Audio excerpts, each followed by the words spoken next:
हमारे अंदर एक बीमारी पैदा कर दी है कि हर आदमी चाहता है सब तारीफ करें बस उसकी, हम अच्छे दिखने चाहिए। अच्छे दिखने से कुछ नहीं होता। अच्छे दिखे होते तो महाराणा प्रताप का इतिहास लिखा जाता। बाबर के नाम से और औरंगजेब के नाम से और इस ये जिहादी इस्लामिक आतंकवादी जो इस देश में आए थे, 400, 500, 600 साल तक रहे, 50-50 सड़कें ना होती। इलाहाबाद का नाम आपको बदलने में इतना समय न लगता। उन्होंने जानबूझकर पूरी नस्लों को समाप्त करने के लिए यह चलाए रखा और इसी को कहा यही सेकुलरिज्म है। अगर आप इलाहाबाद का नाम बदल करके प्रयागराज कर रहे हैं तो यह कम्युनलिज्म है। औरंगजेब इनका बाप लगता था, उसे यह हजरत कहते हैं। और कमाल है, कराची में सबसे बड़ा आइडियल कौन है? मीर कासिम उनका हीरो है। जिस मीर कासिम ने प्रॉफिट मोहम्मद के खानदान के लोगों को मारा, वो उनका हीरो है। इसलिए ये जो किताब है ना, इस किताब का इस्तेमाल एक विज्ञापन के लिए होता है। इसलिए मैं कहता हूं कि इन कुछ झूठे नारों से बाहर निकलिए और सारे धर्म बराबर हैं और सारे धर्म शांति का संदेश देते हैं। ये एक टेलीविजन पे है, एक साउथ इंडिया का एक बहुत बड़ा अपने आप को इंटेलेक्चुअल समझता है, वो सबरीमला पे भी बोलता है, वो राम मंदिर पे भी आके बोलता है। मुझे खुशी है कि ऐसे लोग भी टेलीविजन पे जाने लगे हैं, प्रोफेसर आनंद कुमार जैसे लोग, जो उनको वहीं बैठे बैठे जमीन दिखा देते हैं तथ्यों के साथ। आर सिंह जैसे लोग वहीं टेलीविजन पे वहीं उनका हिसाब बराबर कर देते हैं, किताबों से और तथ्यों से। जो फरमानी, शैतानी और ये आते हैं जितने भी रहमानी टाइप की बदमाश, इन सबको एक्सपोज वहीं कर देते हैं। हर धर्म जो है शांति का संदेश देता है, वहीं कुरान मजीद की आयत नंबर, पेज नंबर बता करके प्रोफेसर आनंद रंगनाथन ने एक्सपोज कर दिया। अगर आपको नहीं कोई पता बात तो कहिए नहीं पता, कोई दिक्कत तो नहीं भाई। अरे मैं ही सब कुछ नहीं जानता भाई। मैं तो कई सारे लोग ऐसे जो मुझे इनवाइट करते हैं और जिन विषयों का मैं जानकारी नहीं, तो मना कर देता हूं, भाई मैं ये विषय नहीं जानता, इस पे मैं नहीं बोल सकता। लेकिन हमें बोलना है, हर चीज पे बोलना है। इसलिए झूठ को चलाते रहो और चलाते रहो, चलाते रहो। विपिन चंद्रा जो है वो महान थे, वो किताबों में लिख गए कि यानी भगत सिंह जैसे 23 साल के आदमी के ऊपर मक्कार एक विचारधारा से देश को खराब करने वाले लोगों ने लिखा कि वो उनके बारे में क्या वर्ड लिखे गए हैं। उसमें लिखा है कि भगत सिंह क्रांतिकारी आतंकवादी थे। वाह, ये तो आतंकवादी को ग्लोरीफाई करने का क्या जबरदस्त निकाला है। बल्कि ये कह सकते थे कि ये नोबेल प्राइज विनर आतंकवादी थे,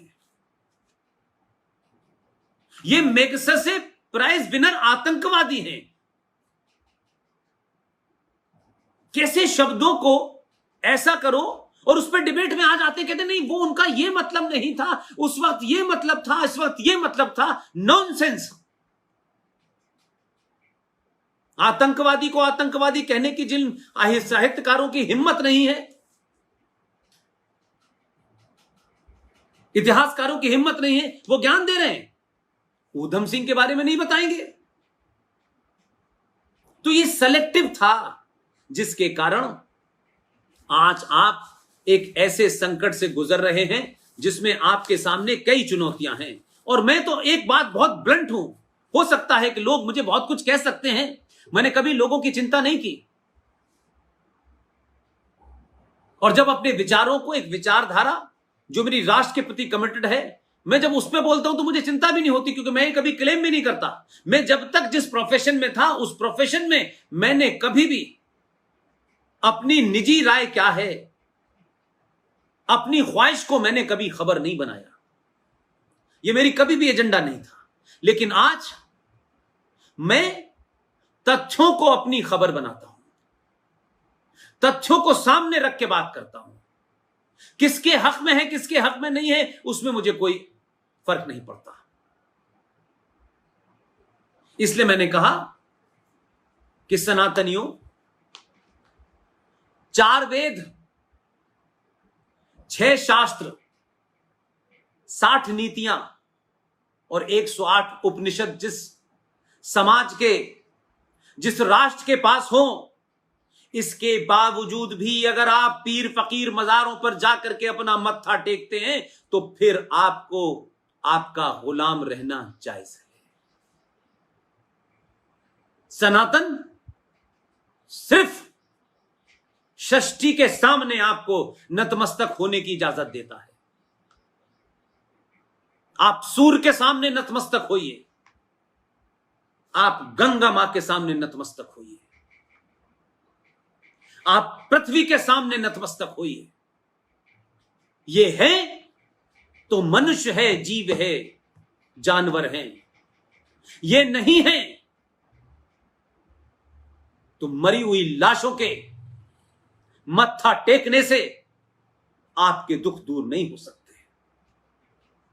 आप अपने चीजों को पढ़ते नहीं हैं, अपने बारे में जानते नहीं हैं, और चमत्कार की खोज में आपने पूरे सनातन को समाप्त कर दिया है। इतना रिच,